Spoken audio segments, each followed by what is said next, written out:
Hello students, हम value added method कर चुके थे। उसमें मैंने आपको एक न्यूमेरिकल भी करवाया था। उसी के रिगार्डिंग मैं आपको कुछ न्यूमेरिकल और करवाना चाहूंगी वैल्यू एडिड से रिगार्डिंग। तो देखिए, हमें यहाँ पे क्या निकालना है, वैल्यू एडिड निकालनी है कि जो फर्म ए है और फर्म बी है उसके द्वारा कितनी वैल्यू ऐड की गई, राइट। तो इसमें हमें यहाँ पे गिवन है domestic sale by firm A 4000 crore, export by firm A 1000 crore. तो देखिए, एक्सपोर्ट किस में इंक्लूड होता है, सेल में इंक्लूड होता है। आप कहोगे क्यों? देखिए, एक्सपोर्ट का मतलब है कि जब कोई एक कंट्री दूसरी कंट्री को क्या कर रही है, माल को बेच रही है, सेल कर रही है, राइट। तो मतलब एक्सपोर्ट तो हम जब भी करेंगे ना जब वो प्रोडक्ट हमारे इंडिया में प्रोड्यूस होगा, राइट। जब भी हम दूसरी कंट्री में उस सामान को बेच पाएंगे तो प्रोडक्शन तो उसका इंडिया में हुआ, इंडिया से उसको मैंने क्या कर दिया, सेल कर दिया। तो वो भी किस में इंक्लूड हो जाएगा, सेल में इंक्लूड हो जाएगा। प्लस आपको दे क्या रखा है, domestic sale bye a firm ए। तो जब अगर आपको क्वेश्चन में क्या गिवन मिले, डोमेस्टिक सेल बाय फर्म ए मिले, तो आपको क्या करना है, वैल्यू ऑफ आउटपुट आपको निकालना पड़ेगा, राइट। और वैल्यू ऑफ आउटपुट निकालने के लिए आपको क्या चाहिए, सेल्स प्लस में चेंज इन स्टॉक, और चेंज इन स्टॉक किसके इक्वल होता है, क्लोजिंग स्टॉक माइनस का ओपनिंग स्टॉक, राइट। तो अब इसमें देखिए क्या करना है हमको, value of output sale value ही होता है ना। अब सेल्स जो है, अगर क्वेश्चन में आपको डोमेस्टिक सेल मिल जाता है, अगर क्वेश्चन में आपको क्या मिल जाता है, डोमेस्टिक सेल मिल जाता है, आपको क्या मिल जाता है, डोमेस्टिक सेल, तो हम एक्सपोर्ट क्या कर देंगे, जोड़ देंगे। एक्सपोर्ट क्या कर देंगे, जोड़ देंगे। बट अगर क्वेश्चन में यहाँ पे डोमेस्टिक वर्ड नहीं लगा होता, अगर यहाँ पे जो ये डोमेस्टिक लगा हुआ है ना आगे, अगर ये नहीं होता तो क्या करते, तो कुछ नहीं करना था। ये नहीं लगा होता तो केवल हम 4000 को ही इंक्लूड करते, हम एक्सपोर्ट को ऐड नहीं करते। उसका मतलब ये होता कि एक्सपोर्ट जो है वो ऑलरेडी डोमेस्टिक सेल में इंक्लूड है, ठीक है। और सेल कब बनता है, डोमेस्टिक सेल प्लस जब हम एक्सपोर्ट कर देते हैं तो वो हमारा क्या बन जाता है, सेल बन जाता है, ठीक है। तो इसमें आप क्या कर देंगे, 4000 प्लस में आपका 1000, तो कितना आ गया आपका, 5000 आ गया। अब आपको वैल्यू एडिड निकालना है, तो बहुत आसान है वैल्यू एडिड निकालना। तो कैसे निकालेंगे, वैल्यू ऑफ आउटपुट कितना था आपका, 5000 था। आपने क्या किया, अब परचेज बाय फर्म ए, अब फर्म ए ने कुछ परचेज किया है, तो भाई परचेज कितने का किया, 1200 का। कितने का परचेज किया, 1200 का। तो कितना आ जाएगा बताइए जल्दी से मुझे, 3800 करोड़। कितना आ गया, 3800 करोड़। तो ये था आपका आंसर। तो ये क्वेश्चन मैंने यहाँ पे आज इसलिए करवाया है कि आपको देखिए क्या पता होना चाहिए। अगर क्वेश्चन में खाली सेल है, अगर क्वेश्चन में खाली सेल गिवन है तो हम उसको एज इट इज लिख लेंगे, उसमें हमें एक्सपोर्ट वगैरह ऐड करने की रिक्वायरमेंट नहीं है। बट अगर क्वेश्चन में डोमेस्टिक सेल गिवन है और एक्सपोर्ट भी गिवन है तो आपको डोमेस्टिक सेल में एक्सपोर्ट ऐड करके सेल को निकालना पड़ेगा। और अगर डोमेस्टिक सेल गिवन नहीं है, ओनली सेल गिवन है, तो उसमें ऑलरेडी एक्सपोर्ट एडिड है, तो आप केवल सेल की वैल्यू को लेंगे। I hope now it's be clear. दूसरा क्या होता है, अगर purchase by a firm a दे रखा है 1200, तो मैंने क्या कर दिया, डायरेक्टली माइनस कर दिया कि भाई इंटरमीडिएट कंजप्शन माना मैंने इसको, राइट।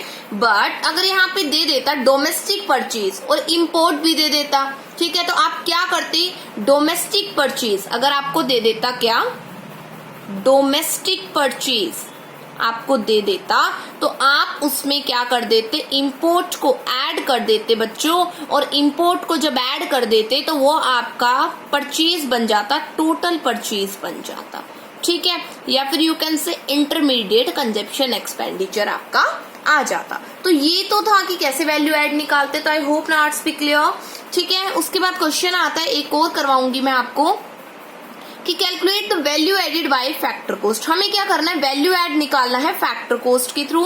तो देखिए यहाँ पे सेल दे रखा है 500, opening stock, closing stock, purchase of intermediate products, purchase of machinery, subsidy. आपको निकालना है value added by factor cost. Question में कुछ भी बोले, value added by factor cost बोले, मार्केट प्राइस बोले, ठीक है, या फिर net value added by factor cost बोले, आपको सीधा याद करना है आपका फॉर्मूला। आपको क्या याद करना है, आपका फॉर्मूला। आपको याद करना है वैल्यू एडिड जब मेथड की बात आती है तो क्या निकल के आता है, जल्दी से बताइए, ZDP एट मार्केट प्राइस। क्या निकल के आता है भाई? जीडीपी एट मार्केट प्राइस निकल के आता है, राइट। तो अब जीडीपी एट मार्केट प्राइस निकल के आएगा, या फिर इसको क्या बोल दो, gross value added at market price बोल दो। तो इसका तो आसान सा फॉर्मूला था, क्या था जल्दी से बताइए? Value added by primary sector, secondary sector, tertiary sector, तीनों को हम जोड़ देते हैं तो हमारा तो आ जाता था, है ना। तो वैल्यू एडेड निकालने के लिए हमें क्या करना पड़ेगा? वैल्यू ऑफ आउटपुट लेना पड़ेगा। वैल्यू ऑफ आउटपुट मतलब सेल्स, प्लस में चेंज इन स्टॉक, तो ले लू मैं 500 यहीं पे लिख दू, प्लस में चेंज इन स्टॉक कैसे आएगा बताइए? 20 में से 30, क्लोजिंग स्टॉक 20, ओपनिंग स्टॉक 30, तो 20 में से बेटा 30 माइनस करूंगी तो माइनस का 10 क्या आ गया मेरा? चेंज इन स्टॉक आ गया। इसको जोड़ दूं, प्लस और माइनस, माइनस कितना आ गया बताइए? 490 आ गया। ये तो मेरा बताइए क्या आया? ये अभी वैल्यू एडिड नहीं आया, ये क्या आया आपका? वैल्यू ऑफ आउटपुट माइनस का इंटरमीडिएट कंजप्शन, है ना। तो इंटरमीडिएट कंजप्शन तो करना पड़ेगा। अब इंटरमीडिएट कंजप्शन गिवन है आपको, देखते हैं। Purchase of the intermediate product 300, purchase of machinery भी दे रखा है, तो दोनों को लू या एक को लू? क्वेश्चन माइंड में आता है, किसको लू? परचेज ऑफ मशीनरी को भी लू या इंटरमीडिएट प्रोडक्ट है, दोनों को लू या एक को लू?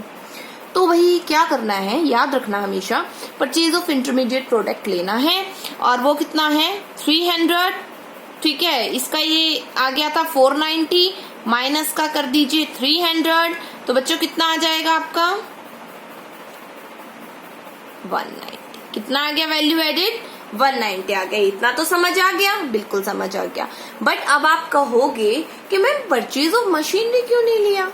ये भी तो परचेज किया है, ये भी तो हम प्रोडक्ट बनाने में यूज कर रहे हैं। बिल्कुल भाई, प्रोडक्ट बनाने में यूज तो कर रहे हैं, बट मशीनरी क्या है? कहीं ना कहीं फैक्ट्री इनपुट का पार्ट होता है, और बार बार किसमें यूज होता है? प्रोडक्शन में यूज होता है, बार बार प्रोडक्शन में यूज होता है। लेकिन रॉ मटेरियल तो एक बार यूज हो गया, उसका दोबारा यूज नहीं कर सकते हम, राइट। तो इसलिए हम परचेज ऑफ मशीनरी को इंक्लूड नहीं करेंगे अगर क्वेश्चन में गिवन है तो। फिर इसने कहा वैल्यू एडेड निकालिए फैक्टर कॉस्ट के थ्रू, तो gross value added at factor cost, market price given है, राइट।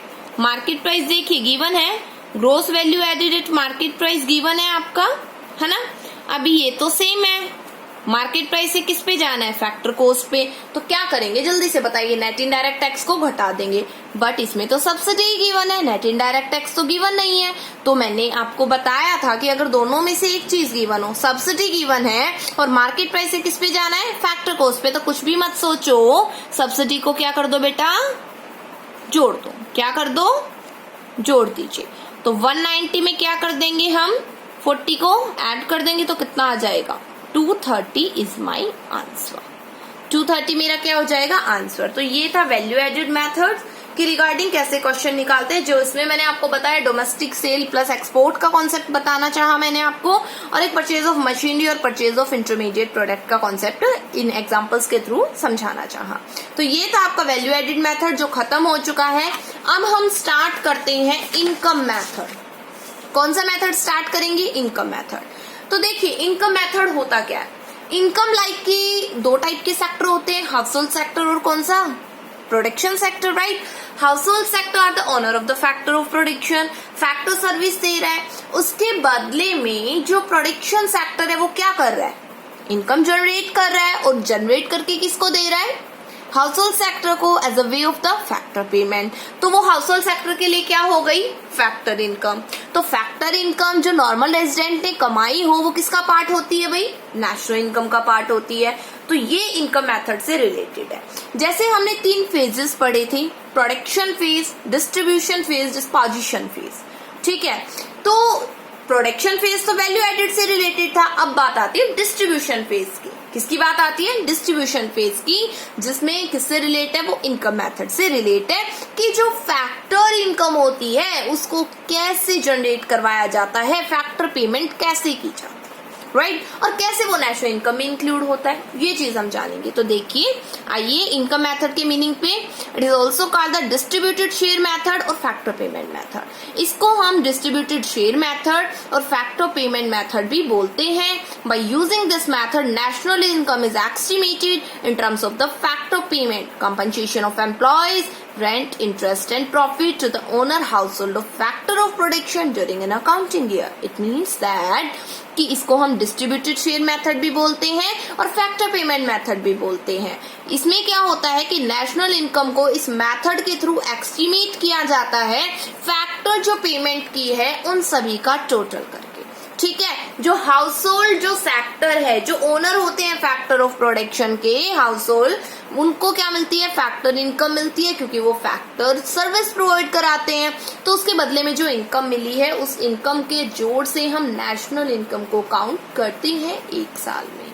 तो sum total of the factor income generated with in the domestic territory of a country by the resident and by the non-resident is called the domestic income. It means that कि income method में आप जो factor income लेते हो ना, तो factor income generate हुई हो हमारे इंडिया के अंदर, हमारी डोमेस्टिक टेरिटरी में, चाहे वो रेजिडेंट ने कमाई हो, नॉर्मल रेजिडेंट ने, चाहे वो एनआरआई ने कमाई हो, तो उनके द्वारा जो कमाई गई इनकम है और उसका हमने टोटल लिया, एनआरआई वाले का भी और रेजिडेंट का भी, तो वो तो डोमेस्टिक इनकम आती है। ठीक है, और इनकम मेथड के थ्रू बच्चों हमेशा क्या निकलती है? डोमेस्टिक इनकम निकलती है, याद रखना।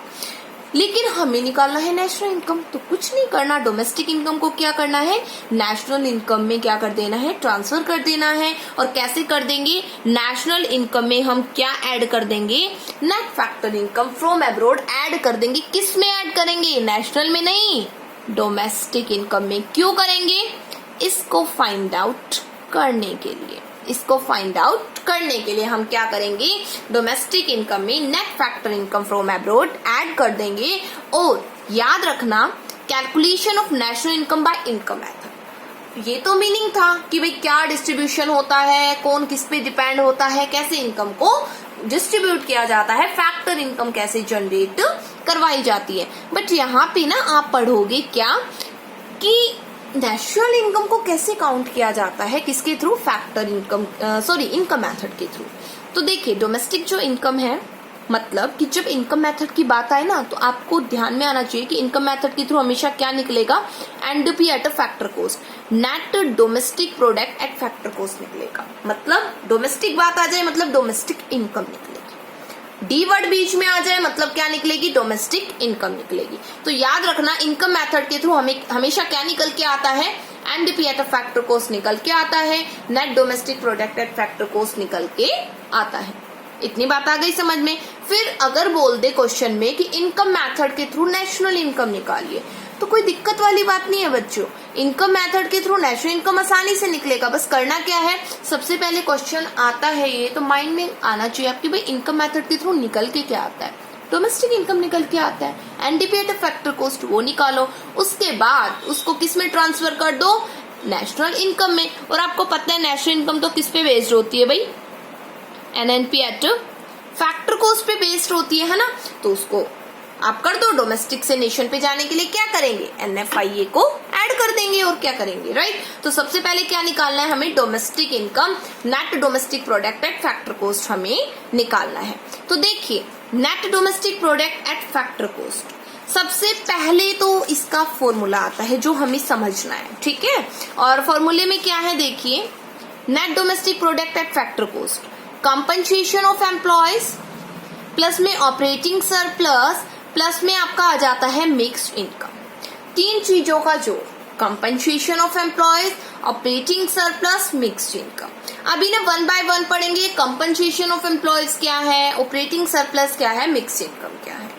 कंपनसेशन ऑफ एम्प्लॉयज की मतलब जो प्रोडक्शन सेक्टर, जो प्रोड्यूसिंग एंटरप्राइज फैक्टर सर्विस ले रही है, उसके बदले में उनको कंपनसेट तो करेंगी ना। लेबर का यूज कर रही है तो वेजेस तो देंगी, सैलरी तो देंगी, है ना। एम्प्लॉयज सैलरी तो लेंगे, फ्री में तो काम नहीं करेंगे, तो कंपनसेट करना उनके काम के बदले में। ऑपरेटिंग सरप्लस में भी हम पढ़ेंगे रेंट, इंटरेस्ट, प्रॉफिट के बारे में, ठीक है। मिक्स इनकम, जो छोटे दुकानदार होते हैं या फिर घरों में जो काम करते हैं, हॉकर्स वगैरह होते हैं, उनकी इनकम मिक्स इनकम का पार्ट होती है, ठीक है। तो मेनली तो ये दो चीजें हैं जो हमें बहुत अच्छे से आनी चाहिए, ठीक है। बट देखो कई बार क्या होता है ना, क्वेश्चन, चलो आपको बताती हूँ, क्वेश्चन के थ्रू ज्यादा बेटर समझ में आएगा, आपको बहुत अच्छे से आएगा। देखिए यहाँ पे है NDP at a factor cost, right, और इसमें है आपका कंपनसेशन ऑफ एम्प्लॉय। क्या है आपका कंपनसेशन ऑफ एम्प्लॉय है आपका। ठीक है, तो कंपनसेशन ऑफ एम्प्लॉयज तो बेटा किसको दिया जाता है? एम्प्लॉयज को या वर्कर्स को, जो भी काम कर रहे हैं, लेबर है ना, प्रोडक्शन सेक्टर में काम कर रहे हैं, हाउस होल्ड सेक्टर दे रहा है ना, प्रोडक्शन सेक्टर को दे रहा है फैक्टर सर्विस, तो उसके बदले में उनको कंपनसेट तो करना पड़ेगा ना। तो उस केस में देखिए क्या है, कंपनसेशन ऑफ एम्प्लॉयज में क्या इंक्लूड होता है? Wages and salary as it is दिया मिलेगा, wages in kind, employer contribution to social security fund, ये तीन चीजें आपको दी मिलेंगी। अब पता है क्वेश्चन में जैसे आता है, जैसे आपके न्यूमेरिकल क्वेश्चन आएंगे तो हम कंफ्यूज कहाँ होते हैं, मैं वो बताती हूँ आपको। कंफ्यूज कभी भी नहीं होना है, इनकम मेथड के थ्रू बहुत अच्छे से इसको समझना है। देखिए क्या होता है ना, अगर क्वेश्चन में, अगर प्रैक्टिकल क्वेश्चन में आपको दिया मिले कंपनसेशन ऑफ एम्प्लॉयज, आपको क्या दिया मिलता है? कंपनसेशन ऑफ एम्प्लॉयज दिया मिलता है, तो आपको क्या करना है? आपको compensation of employees as it is लिखना है। लाइक आपके क्वेश्चन में प्रैक्टिकल न्यूमेरिकल बोल देता है नेशनल इनकम निकालिए इनकम मेथड के थ्रू, तो सबसे पहले तो डोमेस्टिक इनकम निकालेंगे, और डोमेस्टिक इनकम निकालने के लिए हमें कंपनसेशन ऑफ एम्प्लॉयज चाहिए, राइट ना। तो कंपनसेशन ऑफ एम्प्लॉयज चाहिए, तो उसके लिए बच्चों क्या करोगे आप कि अगर क्वेश्चन में गिवन है compensation of employees is equal to the 8,000, ठीक है, साथ के साथ ये भी गिवन है wages and salary 2,000 and wages in a kind 1,000 and employer contribution 5,000, ये भी गिवन है, और कंपनसेशन ऑफ एम्प्लॉयज गिवन है 8,000। तो क्या करोगे आप? कंफ्यूज हो जाओगे, कंपनसेशन ऑफ एम्प्लॉयज था लेकिन वेजेस इन सैलरी और वेजेस इन काइंड भी पढ़ा था हमने, तो हम क्या करें? तो कंफ्यूज नहीं होना है, कंपनसेशन ऑफ एम्प्लॉयज आपको गिवन है, तो कंपनसेशन ऑफ एम्प्लॉयज 8,000 को ले लीजिए, 8,000 एज इट इज। अगर आपको कंपनसेशन ऑफ एम्प्लॉयज भी गिवन है, वेजेस एंड सैलरी गिवन है, काइंड गिवन है, एम्प्लॉयर कंट्रीब्यूशन गिवन है, तो आप हमेशा कंपनसेशन ऑफ एम्प्लॉयज की वैल्यू लेंगे, आप इनको देखेंगे भी नहीं, आपको ये देखना भी नहीं है, मतलब भूल जाओ इनको कि कुछ था, ठीक है, आप इनको भूल जाओ। आपको क्या करना है? सिर्फ कंपनसेशन ऑफ एम्प्लॉयज की वैल्यू को लेना है। बट अगर क्वेश्चन में कंपनसेशन ऑफ एम्प्लॉयज गिवन नहीं है तो क्या करेंगे? तो आपको क्या करना है? वेजेस इन सैलरी गिवन है या एम्प्लॉयर का कंट्रीब्यूशन है, वेजेस इन काइंड, जो भी चीज गिवन है उनको ऐड कर दो जो यहाँ पे बता रखी है, ठीक है। अगर कंपनसेशन ऑफ एम्प्लॉयज गिवन नहीं है तो हम इन चीजों को लेंगे, और अगर गिवन है तो बिल्कुल नहीं लेंगे, देखेंगे भी नहीं, देखना ही नहीं है इनकी साइड, देखोगे तो कंफ्यूज हो जाओगे, ठीक है। दूसरी एक बात कि एम्प्लॉयर का कंट्रीब्यूशन, याद रखना 2 कंट्रीब्यूशन दिए मिलते हैं क्वेश्चन में, एम्प्लॉयर का कंट्रीब्यूशन और एम्प्लॉय का कंट्रीब्यूशन। तो हमें हमेशा कौन सा कंट्रीब्यूशन लेना है?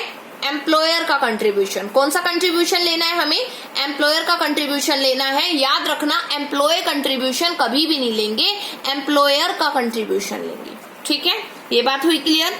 फिर आता है ऑपरेटिंग सरप्लस। तो ऑपरेटिंग सरप्लस में आपका है rent, royalty plus interest plus profit, ठीक है। ऑपरेटिंग सरप्लस निकालना है, क्वेश्चन में ये चीजें मिलती है, रेंट दिया मिलता है, रॉयल्टी दिया मिलता है, जोड़ दीजिए, इंटरेस्ट दिया मिलता है, जोड़ दीजिए, प्रॉफिट दिया मिलता है, जोड़ दीजिए, ऑपरेटिंग सरप्लस आ जाएगा। अगर रॉयल्टी दिया नहीं मिलता कोई दिक्कत वाली बात नहीं, रेंट, इंटरेस्ट, प्रॉफिट तीनों में से चाहे 2 चीज दी मिले, जोड़ दीजिए और ऑपरेटिंग सरप्लस आ जाएगा। बट अगर क्वेश्चन में ऑपरेटिंग सरप्लस भी गिवन है और ये चीजें भी गिवन है तो क्या लेंगे? As it is compensation of employees वाला क्या लेना है हमको? ऑपरेटिंग सरप्लस लेना है, इनकी तरफ देखना भी नहीं है, ठीक है। बट अगर ऑपरेटिंग सरप्लस गिवन नहीं है क्वेश्चन में और ये गिवन है तो ये लेने हैं।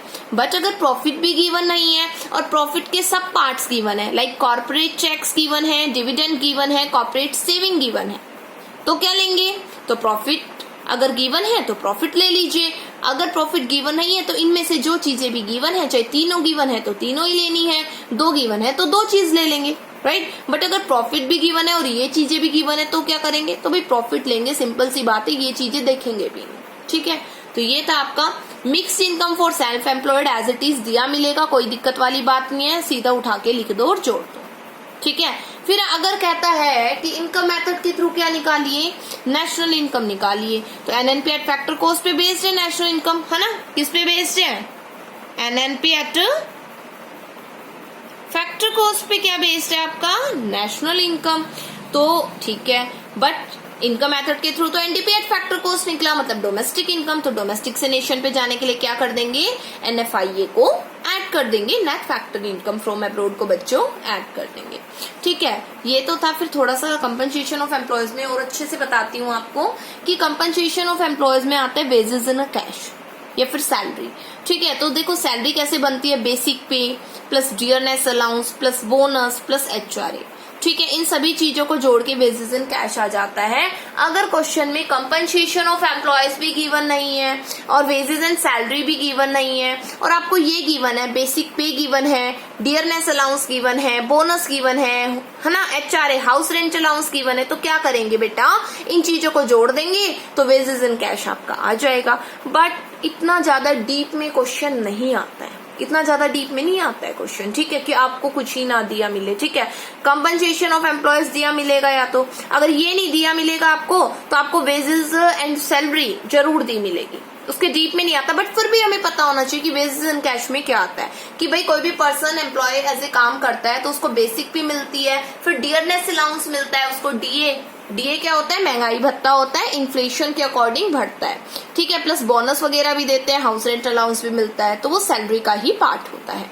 वेजेस इन काइंड में क्या आता है बेटा, रेंट फ्री एकोमोडेशन। याद रखना हमेशा, मोस्टली क्वेश्चन में रेंट फ्री एकोमोडेशन दिया मिलेगा आपको। कुछ नहीं करना है, जोड़ देना है, कुछ नहीं करना है, जोड़ देना है। कब जोड़ेंगे भाई, जब कंपनसेशन ऑफ एम्प्लॉयज गिवन नहीं होगा और सैलरी और वेजेस गिवन होगा तो उसमें जोड़ देंगे एज एन अ काइंड। ठीक है, या फ्री कन्वेंस की फैसिलिटी दे दे, गाड़ी वगैरह की फैसिलिटी दे दे, मेडिकल फैसिलिटी दे दे, व्हीकल दे दे, गाड़ी दे दे पर्सनल यूज के लिए। ठीक है, तो वो वेजेस इन काइंड में आ जाता है।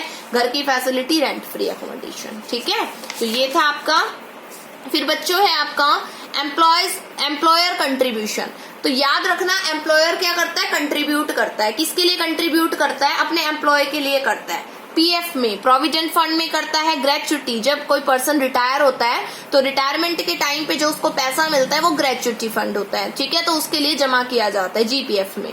रिटायरमेंट पेंशन, रिटायरमेंट पेंशन किसका पार्ट है, एम्प्लॉयर कंट्रीब्यूशन का पार्ट है। अगर एम्प्लॉयर कंट्रीब्यूशन गिवन नहीं है, रिटायरमेंट पेंशन गिवन है, तो क्या लेंगे, रिटायरमेंट पेंशन लेंगे। रिटायरमेंट पेंशन को इंक्लूड किया जाएगा, किसमें इंक्लूड किया जाएगा, नेशनल इनकम में। क्यों किया जाएगा, क्योंकि बेटा उसने पहले फैक्टर सर्विस दी है, जब ही उसको रिटायरमेंट के बाद पेंशन मिली है। अगर उसने फैक्टर सर्विस दी नहीं होती तो उसको पेंशन नहीं मिलती, इसलिए ये नेशनल इनकम का पार्ट होता है। तो अगर एम्प्लॉयर कंट्रीब्यूशन है तो जोड़ दीजिए एज इट इज, और अगर एम्प्लॉयर कंट्रीब्यूशन गिवन नहीं है और इनमें से कोई चीज गिवन है तो वो चीज ले लीजिए, कोई दिक्कत वाली बात नहीं है। और अगर compensation of employees as it is दिया मिल जाए तो हमें इनको देखने की जरूरत नहीं है, सीधा कंपनसेशन ऑफ एम्प्लॉयज जोड़ देंगे। आगे बात समझ में। फिर आता है बच्चों ऑपरेटिंग सरप्लस। ऑपरेटिंग सरप्लस में क्या होता है, रेंट, जो लैंड पे चार्ज करते हैं ना। अगर हाउस होल्ड सेक्टर ने लैंड दी है प्रोडक्शन सेक्टर को तो वो उस लैंड पे क्या देगा, रेंट देगा। रॉयल्टी, बेटा रॉयल्टी क्या होता है कि अगर मान लीजिए हम किसी पर्सन की बिल्डिंग को एज ए लीज ले लेते हैं, 1 साल के लिए पट्टे पे ले लेते हैं और उसको एडवांस में पेमेंट कर रखा है हमने कि वो ओनरशिप फिर ना 1 साल के लिए हमारे पास आ जाती है, उसको बोला जाता है लीज। कि 1 साल के लिए वो ओनरशिप किसके पास आ गई, मेरे पास आ गई, उसके बदले में मैंने उसको रॉयल्टी दे दी। ठीक है, तो वो भी क्या है, एज ए किसी की जमीन का ही हम यूज कर रहे हैं। ठीक है, तो रॉयल्टी। कॉपीराइट्स किसी का यूज करना तो वो भी रॉयल्टी चार्ज करेगा। तो रेंट और रॉयल्टी दोनों लिया जाता है। ठीक है, अगर दोनों में से एक है तो एक ले लेंगे और दोनों है तो हमेशा दोनों को लेना है ऑपरेटिंग सरप्लस निकालते वक्त। इंटरेस्ट एज इट इज दिया मिलेगा, इसका कोई सब पार्ट नहीं है। जो भी कैपिटल बोरो की थी, किसने कैपिटल बोरो की थी भाई, बताइए किसने कैपिटल बोरो की थी, फर्म सेक्टर ने, तो उसके ऊपर वो इंटरेस्ट पे करेगा। फिर आता है प्रॉफिट। अब फर्म सेक्टर ने प्रॉफिट कमाया तो उस प्रॉफिट को डिस्ट्रीब्यूट करेगा। तो सबसे पहले तो डिविडेंड, डिविडेंड मतलब ब्याज, जिन लोगों ने पैसा लगाया, ठीक है ना, इक्विटी शेयर्स खरीदे उसके फर्म के, उनको ब्याज मिलेगा, है ना। फिर डिविडेंड तो बाद में, लेकिन पहले तो कॉर्पोरेट टैक्स। क्या होता है ये आपका, कॉर्पोरेट टैक्स होता है। क्या होता है आपका, कॉर्पोरेट टैक्स। कॉर्पोरेट टैक्स क्या होता है, जो फर्म पे करती है अपने प्रॉफिट के ऊपर, जो फर्म पे करती है अपने प्रॉफिट के ऊपर, वो क्या होता है बच्चों, कॉर्पोरेट टैक्स होता है। ठीक है, तो वो प्रॉफिट का पार्ट है। फिर डिविडेंड, डिविडेंड का कोई सब पार्ट नहीं। फिर आता है कॉर्पोरेट सेविंग। कॉर्पोरेट सेविंग को रिटेन अर्निंग का भी नाम दिया जा सकता है और अनडिस्ट्रीब्यूटेड प्रॉफिट का भी नाम दिया जा सकता है। तो बच्चों ये प्रॉफिट के पार्ट है। अगर प्रॉफिट एज इट इज दिया है तो प्रॉफिट लेंगे, इनको देखना भी नहीं है। बात अगर क्या है, प्रॉफिट गिवन नहीं है और कॉर्पोरेट टैक्स, कॉर्पोरेट सेविंग या फिर रिटेन्ड अर्निंग या अनडिस्ट्रीब्यूटेड प्रॉफिट और डिविडेंड गिवन है, तो तीनों को जोड़ दो, प्रॉफिट निकल जाएगा। और अगर डिविडेंड गिवन नहीं है, 2 चीज गिवन है, तो क्या करेंगे, तो 2 को ले लेंगे, और 2 गिवन नहीं है, 1 गिवन है, तो क्या करेंगे, तो 1 को ले लेंगे इन तीनों में से। ठीक है, अगर प्रॉफिट गिवन है तो इनको देखना ही नहीं है। ठीक है, कॉर्पोरेट सेविंग, कॉर्पोरेट टैक्स तो जैसे जो कंपनी अपने प्रॉफिट पे करती है वो टैक्स होता है, कॉर्पोरेट टैक्स के नाम से जाना जाता है, जो डायरेक्ट टैक्स का पार्ट होता है ना। फिर बात आती है बच्चों, रिटेन्ड अर्निंग क्या होता है। जब कंपनी क्या करती है, ब्याज डिविडेंड भी दे देती है, कॉर्पोरेट टैक्स भर चुकी है, उसके बाद डिविडेंड दे दिया, ठीक है, उसके बाद कंपनी रिटेन्ड करके रखती है पैसा, जिस पैसे को डिस्ट्रीब्यूट नहीं करती, सेविंग के वे में रखती है। कि रिटेन अर्निंग का मतलब कि इन अ फ्यूचर वो जब अपने बिजनेस को ग्रो करना चाहेंगे, बढ़ाना चाहेंगे, तो वो क्या करेंगे, उस पैसे का यूज कर लेंगे एज एन इन्वेस्टमेंट पर्पस, तो वो कॉर्पोरेट सेविंग में आ जाता है। फिर आता है आपका mixed income. Mixed income for self employed as it is दिया मिलेगा आपको, ठीक है, तो कोई डाउट नहीं। तो ये था कि domestic income, net domestic product at factor cost कैसे निकलेगा, compensation of employees plus operating surplus plus में आपका मिक्स्ड इनकम। तो उसके बेसिस पे बच्चों आपका क्या निकल जाएगा, आपका डोमेस्टिक इनकम निकल जाएगा, और नेशनल इनकम में कन्वर्ट करने के लिए हम net factor income from abroad जोड़ देंगे। तो ये था आपका। उसके बाद बात आती है प्रिकॉशंस की। प्रिकॉशंस को कर लेते हैं जल्दी से कि इनकम मेथड जब करेंगे तो क्या क्या प्रिकॉशंस लेनी है। देखिए, transfer income will not be include, transfer income को हम इंक्लूड नहीं करेंगे। ट्रांसफर इनकम क्यों, क्योंकि वो वन साइडेड पेमेंट होती है, उसके बदले में कोई फैक्टर सर्विस नहीं दी जाती है, इसलिए हम उसको इंक्लूड नहीं करते हैं नेशनल इनकम में। ओल्ड एज पेंशन, बुढ़ापा पेंशन अगर दे दे तो इंक्लूड करेंगे, नहीं करेंगे। क्या बूढ़े लोग कुछ काम कर रहे हैं, पेंशन ले रहे हैं ना, कोई फैक्टर सर्विस नहीं दी ना, तो वो ट्रांसफर इनकम का पार्ट है, और ट्रांसफर इनकम नेशनल इनकम में इंक्लूड नहीं होती है। रिटायरमेंट पेंशन होती है, रिटायरमेंट पेंशन क्यों होती है, क्योंकि भाई उसके बदले में उन्होंने पहले फैक्टर सर्विस दी है, इसलिए होती है। इनडायरेक्ट टैक्स जो भी होते हैं, एक्साइज ड्यूटी, सेल्स टैक्स, वो हम इंक्लूड नहीं करेंगे, क्योंकि ये रिसिप्ट्स होती हैं, वन साइडेड पेमेंट होती है, जो गवर्नमेंट को की जाती हैं, और गुड्स एंड सर्विस के फ्लो प्रोटेक्शन से रिलेटेड ये नहीं रहती है। ठीक है, ये चीज है, क्योंकि ऑलरेडी इनकम के वे में इंक्लूड हो चुकी हैं, तो ये गवर्नमेंट को पे किया जा रहा है, तो गवर्नमेंट का इनकम का पार्ट है, ट्रांसफर इनकम है। Income from sale of second hand good, कल भी बताया था कि वैल्यू एडेड गुड्स में जब हमने सेकेंड हैंड गुड बेचा, ठीक है, तो उसको हम इंक्लूड नहीं करेंगे। क्यों, क्योंकि प्रोडक्शन के टाइम पे उसकी वैल्यू इंक्लूड हो चुकी। बट अगर हमने उस पे कमीशन और ब्रोकरेज कमा लिया, तो 1 लाख का था, 1,10,000 में बेच दिया, तो इंक्लूड करेंगे। कितनी वैल्यू, ओनली 10,000। फिर है income from the sale of share and bonds will not be include. देखो, कंपनी जब शेयर्स वगैरह हैं या बॉन्ड्स वगैरह हैं, उनके किसी ने किसी कंपनी के शेयर्स खरीद रखे थे, बॉन्ड खरीद रखे थे, अब उन्होंने उन शेयर्स बॉन्ड्स को बेच दिया, मतलब वो तो फाइनेंशियल एसेट्स हो गई, बेच दिया तो पैसा आया, तो वो पैसा नेशनल इनकम में इंक्लूड नहीं होगा। क्यों नहीं होगा, क्योंकि वो प्रोडक्शन की एक्टिविटीज से रिलेटेड नहीं है, वो केवल पेपर क्लेम्स है। बट अगर अंडरराइटर ब्रोकर्स होते हैं, है ना, जो क्या करवाते हैं, किसी भी कंपनी के शेयर्स जो होते हैं, बॉन्ड्स है, उनको बिकवाने का काम कराते हैं, तो भाई अंडरराइटर तो कमीशन गेट करता है, अंडरराइटिंग कमीशन, और ब्रोकर ब्रोकरेज गेट करता है, तो वो तो फैक्टर सर्विस दे रहे हैं ना कंपनी को, उसके बदले में तो फैक्टर इनकम मिलेगी उन्हें, तो भाई वो नेशनल इनकम का पार्ट होगी। बट शेयर्स की वैल्यू, लाइक मान लीजिए 1,000 के शेयर्स थे और एक शेयर 10 के हिसाब से था, तो 10,000 की वैल्यू होगी उस शेयर की, तो वो 10,000 नेशनल इनकम में काउंट नहीं होंगे। बट वो 1,000 शेयर को बिकवाने में मान लीजिए 500 रुपए का कमीशन लगा, तो वो 500 कमीशन इंक्लूड होगा, 10,000 नहीं, only 500 commission. Windfall gains will not be include like lottery and horse race. Windfall gains like मान लीजिए लॉटरी वगैरह लग जाती है, या हॉर्स रेस में आपने बैटिंग लगाई है, उसमें आपने पैसा जीता है, तो वो नेशनल इनकम का पार्ट नहीं होगा, क्योंकि वो प्रोडक्शन जो है गुड्स एंड सर्विस के प्रोडक्शन से रिलेटेड नहीं है, किसी फैक्टर सर्विस से रिलेटेड नहीं है। इलीगल इनकम भी इंक्लूड नहीं होगी, लाइक ब्लैक मार्केटिंग या स्मगलिंग के थ्रू पैसा कमाया है, चोरी के थ्रू जो पैसा कमाया जाता है, चोर चोरी करते हैं ना, तो वो नेशनल इनकम का पार्ट नहीं होता है। इनडायरेक्ट टैक्स नहीं होंगे इंक्लूड, ठीक है, क्योंकि वन साइडेड पेमेंट होती है, मैं पहले ही बता चुकी हूँ, टैक्स इंक्लूड नहीं होंगे, जीएसटी नहीं होगा इंक्लूड, एक्साइज वगैरह बिल्कुल भी इंक्लूड नहीं होगा। ठीक है, कहोगे क्यों नहीं होगा? बेटा मार्केट प्राइस में इनडायरेक्ट टैक्स इंक्लूड होता है, but national income factor cost पे बेस्ड होती है, और आपको पता है कि इनडायरेक्ट टैक्स को घटाया जाता है उसमें से, मार्केट प्राइस में से, है ना, फैक्टर कॉस्ट पे आने के लिए, तो वो भी लॉजिक आप लगा सकते हो। दूसरा ट्रांसफर पेमेंट होती है, वन साइडेड इनकम है, ठीक है, तो इस वजह से भी नहीं होता। Interest paid by production unit on the capital borrowed include in national income, बिल्कुल। अब मान लीजिए कोई इंटरेस्ट है, ठीक है, इंटरेस्ट लाइक फर्म है, प्रोडक्शन सेक्टर यूनिट है, उसने कैपिटल उधार लिया, पैसा बैंक से पैसा उधार लिया और इंटरेस्ट दे रहा है, तो ऑफकोर्स वो नेशनल इनकम में इंक्लूड होगा, है ना, तो वो नेशनल इनकम में इंक्लूड होगा। इसके रिगार्डिंग मैं कुछ एग्जाम्पल बताती हूँ, कंफ्यूज नहीं हो गया। Payment of interest by a firm to a bank, interest की पेमेंट की गई किसी फर्म के द्वारा बैंक को, इंटरेस्ट की पेमेंट की गई फर्म के द्वारा बैंक को, फर्म ने पैसा उधार लिया बैंक से, उसके बाद उस पर ब्याज दिया, तो वो नेशनल इनकम का पार्ट होगा। क्यों? क्योंकि वो पैसा इसलिए उधार लिया था ताकि वो गुड्स एंड सर्विसेज का प्रोडक्शन कर सके। Payment of interest by bank to an individual, payment of interest by bank to an individual, individual कोई पर्सन था, उसने पैसा जमा कर रखा था बैंक में, बैंक वालों ने क्या किया, उसको ब्याज दिया, इंटरेस्ट दिया, है ना, तो वो किसका पार्ट हो गया? फैक्टर इनकम का पार्ट हो गया, तो वो नेशनल इनकम में काउंट होगा। But payment of interest by an individual to bank, किसी भी हमारे जैसे लोग जो प्रोड्यूसर नहीं है, प्रोडक्शन नहीं कर रहे हैं, हमने पैसा उधार लिया बैंक से। अब हमने पैसा बैंक से उधार लिया, तो उसके बदले में हमने क्या किया? इंटरेस्ट, ब्याज तो देना पड़ेगा ना लोन पे, तो देना पड़ेगा लोन पे, तो वो लोन इसलिए लिया था ताकि हम क्या, अपने कंजप्शन के लिए लिया था, अपने खुद के खर्च के लिए लिया था, तो वो नेशनल इनकम में इंक्लूड नहीं होगा। क्यों? क्योंकि हमने प्रोडक्शन के लिए उस पैसे का यूज नहीं किया, हमने क्या किया? कंजप्शन किया उस पैसे का, जो पैसा उधार लिया था उससे हमने क्या किया बच्चों? कंजप्शन किया, तो वो नेशनल इनकम में इंक्लूड नहीं होगा। तो ये कुछ प्रिकॉशंस थी which we have to be taken while calculating the national income by using the income method. I hope now it's all be clear. आपको अच्छे से नेशनल इनकम कैसे निकालते हैं इनकम मेथड के थ्रू आपको क्लियर हो गया होगा।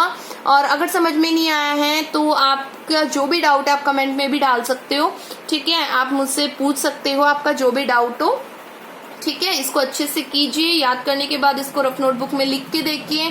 कल हम आपको इसके रिगार्डिंग न्यूमेरिकल्स करवाएंगे। Thank you all.